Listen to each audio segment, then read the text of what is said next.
Gerri McCritty from Pava Gallery here in Lancaster, PA at 632 North Christian Street. I'm here at LCTV channel 66 here downtown Lancaster, and you are watching Shining a Light. And today's topic is about homelessness. I'm talking with a good friend of mine by the name of Dave Costarella. A lot of you guys probably know him too. Dave, hi. Davey. Thank you for being on my show today. Thank you for asking me, and thanks for, we got about 30 years worth of fun and friendship. Yeah. And a couple of crazy places. Crazy fun and times with this man here, who's also a great musician, but we'll get to that later. So Dave, for those viewers who don't know you, share a little bit about yourself, where you're from, your background. I've been a lot of places, but I was born in Lancaster and always end up back here. Feels like home, but I hope I'm not done traveling. I do construction for myself, and I run a band, DC and Company, for the last 30 years, where we recorded and wrote a ton of music where we used to be able to afford to be able to play a lot more. Now we're playing about once a month, but it's still a blast. And we're down to Marion Court during the summertime, and the Elks Club and wherever they'll have us. So it's still fun, but it's not financially stable to play a lot more than we're playing right now. Right. But we've done a lot and had a lot of fun, and presently the majority of my energy is working with the homeless, and I've been doing that for the last 10 years. When I first started out, it was just basically in the winter months from December through April, going out 3 nights a week and going out at 9:30 after everybody that's in the shelter or in wherever they're going are in, and the people that are sleeping on the concrete are out. And I go with some food and some clothing, see what they need, see how they are, and make sure they know of the resources available, and just make sure they're all right and see what they're up to. And after a while of seeing how easily this would be to manage encampments and have their things be safe and know they're protected, keep the drug dealers over here and keep these people safe over here. I tried to work with the government, the local government, county and city, and the Homeless Coalition, trying to get them to help organize an encampment or a managed settlement place for them. And I had totally no luck at all getting anything done with those people. The homeless people I got plenty done with. And all the press that would come out from them would be how bad they are for business, how dirty they are, how they're just drug addicts, this, that. So at the end of 2023, when I was done with the winter project, instead of begging for socks for my people, right, I started begging for $20 bills. Then I started hiring, I want to use the word hire, but I give them a stipend to clean up the areas that they sleep. Vince Park, Linear Park. How successful was that? Well, it was, we did Colton Park. Right away it was successful. The guys did a great job and the areas was clean. Keeping it clean in some of the places where you had 40 people sleeping and hanging out all day was a lot of work for them. But we did, what was I going to say, Colton Park. And I brought a girl, a lady named Michelle, in, who was kind of the mom of the park. And the park was a mess, and because it was a ton of homeless people living there without any facilities or with. So she started cleaning it up, and with her reputation as the mom, the other residents Mm-hmm. knew not to mess it up because she had to clean it up. Right, right. And within like 2 weeks, the mayor's office, Jess King at the time, got a hold of me, said Amos Stoltzfus, the director of SOE, Yeah. Southwest Lancaster, Mm-hmm. and the head of Parks Director, called the mayor's office to see why the park was usable again. Wow. And she said apparently your program's working. Nice. So Amos reached out to me. We went out for a couple of beers, had a great conversation. He came into the park to meet his people, to meet the homeless people. Right. Which are his people. All of our people. And, oh, these are nice people. Like, he got to see them as people instead of Right, that's them and that's us. right. And then he realized that, put a porta potty, this is yours, take care of it. And then all of a sudden the park Came alive. came alive, the neighbors came out. Michelle's quote was, because he asked what's the difference? He said, Yeah.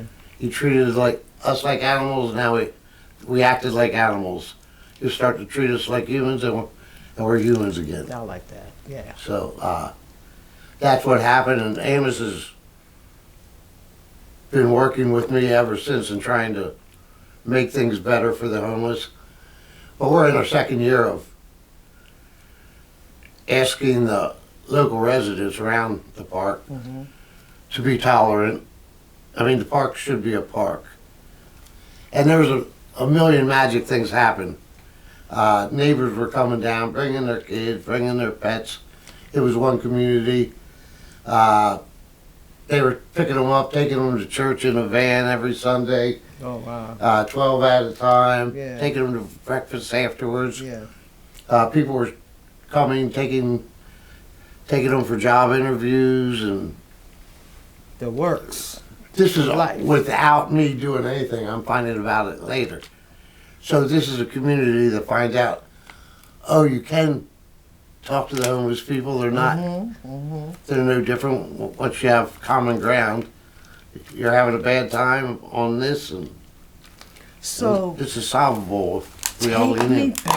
take me back to Dave, the little boy, the young man, with your music and Oh. connection with Yeah. people in the park. And how did all of this come together? I have no idea except for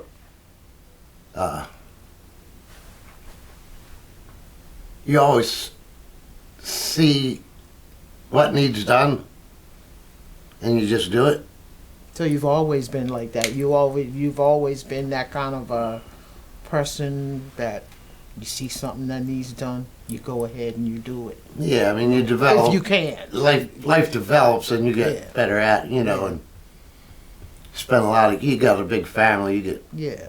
kicked around a lot. And So how much does your musical talents and band, how's that link with the homelessness? How does that come together? Or do you link both of them together or keep them separate? how can I say it? I try to have a seamless life. Okay. Like, I don't have to. I could come off a roof and go on stage, in 5 minutes. Yeah. Or I can be with anybody and just listen and care what they're doing. Yeah. And that's,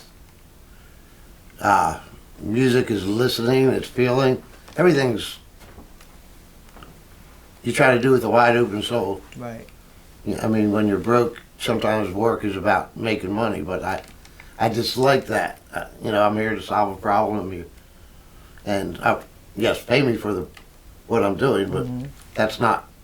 I'm here to solve your problem, and it's not. I got to get this done and get out of here so I can get to the next, and that's the way I try to be present in what you're doing. But you turn into what you're turning into. You start with the ingredients. What are your ingredients? Oh, hopefully a wide open soul and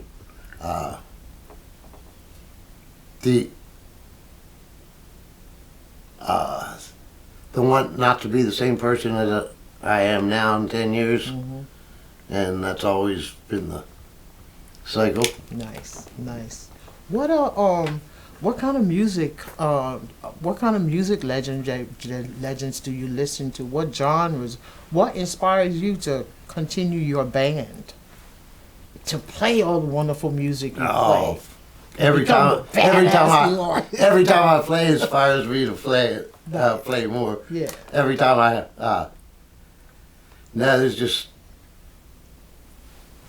a total state of present. It's listening, it's reacting, it's something bigger than the ingredients. And then you get the audience's energy back at you, and I could just live there all the time. I mean, so somebody else booked it, somebody else loaded it. So tell me a little bit about your organization, Hands Up Partner. How did that start about? How did that develop? Because I know you started doing, you were a homeless advocate before, you said about 10 years ago. Is that the same for your company? How did that come into play? We're pretty new. And like in 2023, I think that was April, that we started the cleanups and everything. And, you're just taking a lot of $20 bills. And so many people, philanthropists and other organizations, wanted to help, but they needed me to be a 501c nonprofit for them to be able to write the checks. And I had no desire, but ran into a fellow named Lloyd Snyder that just approached me and said, "What can I do to help?" I said, "Can you start a nonprofit?" And he says, "Well, I never did, but that's how I learned to do everything." So now we have like a 7-member board of great people. Wow. How long have you been into existence? So that was July of, I guess, last year. Okay. July of 24 that we formed, and we have no idea what it's going to evolve to. Since then, we're contracting Rebecca Sainer, who is one of the best outreach workers I've worked with, and she just knows everybody and knows how to do everything. And she knows how to make the homeless people feel comfortable with any changes, with any new programs. And she just cares a whole lot. And we have Doc, who used to be homeless and now isn't, that manages most of our cleanups and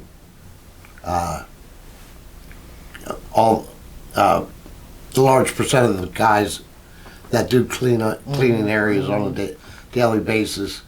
And he's keeping Colton Park sane. Now we have programs in there with Water Street Rescue Missions, where Doc sets up tents and tables and chairs every day.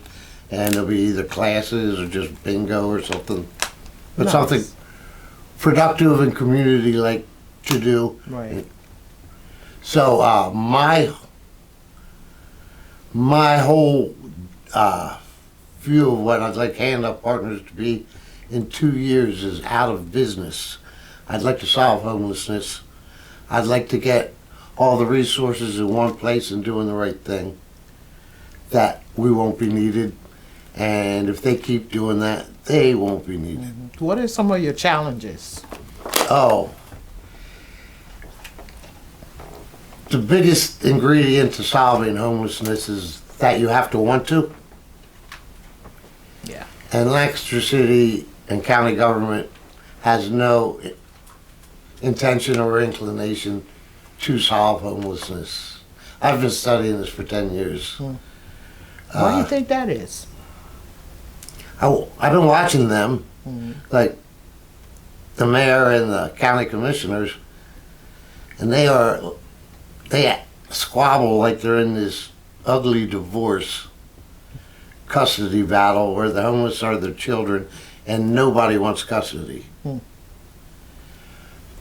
So they're not working together. I've begged them for years, if you guys would just have a joint press conference and say, these are our citizens. This problem is bigger than the government can. We need private sector. We need businesses. We need the community to come in and help. It would be solved. There's so many people that would be glad to help, but they criminalize the whole homeless thing and make it look ugly to touch, and it's not the way to solve anything. How much help are you getting from the community besides financial help? I would assume that you could use any kind of help. So some people want to help and don't have the money, you know. There's only, see, our job is to make everybody self-sufficient. So, like today, we had a group cleanup. 70 people walked from every end of Lancaster to go to Colton Park. And like they walk 10 blocks to get there, to walk 6-8 blocks to pick up somebody else's trash for an hour, for a $20 stipend, and then a community lunch where the whole thing is run by the homeless. Like, I don't need a ton of help volunteers there, which is not a good thing for the community, but my goal is to have them self-sufficient, and they do a great job and they are capable, and once they do something like that, they remember they are capable again. But what we'd love to do, and we'd be glad to help, if everybody would not be scared of the homeless, if they would come around them, have a conversation, find some common ground, and find someone that they get along with. And so how would you advise someone to do that when you just said that, you know, a lot of people are afraid? How can people break that ice? What would be your advice for people to break that ice, to be able to not be afraid and go to a homeless person? I'm saying if you reach out to us at handuppartners.net. Reach out to your organization. We'll be glad to introduce you. What I'd like to do is have more events that naturally put the homeless community and the non-homeless community together. And most people wouldn't even realize who's who. Yeah, I think that's a great idea, because a lot of, you know, with all that's going on these days, people are hesitant to approach, especially, you know, if it's a homeless person, which it shouldn't be. You know, everybody should feel free to approach somebody, but these days it's not like that. You know, so they can get in touch with Hands Up Partner if you want to do something. Hands Up Partner, right? Right, and remember, if there is a group of homeless people, wherever they are, treat it like they're in their living room. If they're sleeping, treat it like they're in their bedroom. But if you give them the ordinary respect, you'll get it right back. And then after that, it's just having a conversation, like with anybody. Right. How much success stories do you have with homelessness? Is there any? I mean, yeah, there's plenty. There's a lot. A lot of our cleaners moved on to jobs and housing. Some are still with us. Some with mental health issues, but they're doing a great job cleaning, and their mental health is about 80% better. But they're still not ready for a regular job, or unless the regular job would treat them like we treated, would give them the same space and care, because they are extremely capable and they can do any job, but you just have to let them be them as they're doing it. How many cases of homelessness do you run into that someone got into drugs, because there is a lot of drugs that some people attach to the homelessness. How many are there in drug cases? Or is Oh, well, I mean, there's plenty of drug cases. would you But I think there are think- more than like someone losing their job? Or I think the amount of people that are on the streets because they were on drugs is a lot less than the amount of people that are on the streets and got hooked on drugs got you.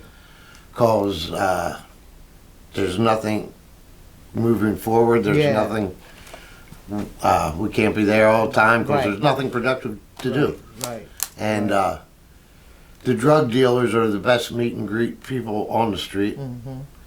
They're the ones that say, "Hey, come with me, I got you." You know, after 2 weeks of being scared to death because you're homeless and you don't know anybody, Yeah. and the first kind words and what seems to be kindness at the time will influence you a lot. You know, our churches, they do a great job of making food and handing it out. But there's nobody saying, "Hey, come help us serve the lunch. Somebody will know what to do with your problem." So the only ones saying, "Come on in," are the drug dealers. Yeah. Yeah. So there's a larger percent of people that are hooked on drugs From after going they to the became street. homeless. Right. than are on the streets because they were addicted to drugs. What about like programs in the city for homelessness? How's that? No, there are some beautiful resources, and we're starting to make changes, but it's not coming from the top, it's coming from the bottom. Yeah. It's coming from everybody that's on the ground getting their hands dirty. Yeah. Saying, "Hey, I got this person, what if we work together doing this? And that's the only way it's happening. In fact, most of the hands-on outreach workers feel exactly as I do, and we talk, but for fear of losing their job or their nonprofit losing their funding, they are voiceless. They are not allowed to speak. Wow. So it's Yeah. my big mouth been yelling for the last couple of years, Wow. and I don't.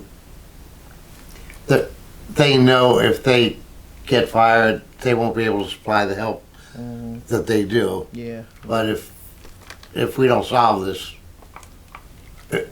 if we don't turn this into a system that works, there's a whole lot of time being wasted.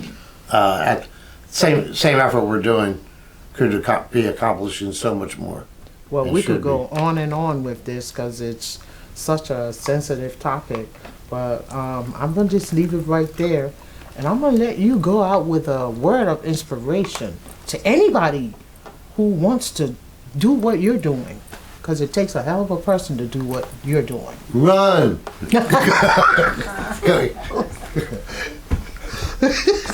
No, this is rewarded.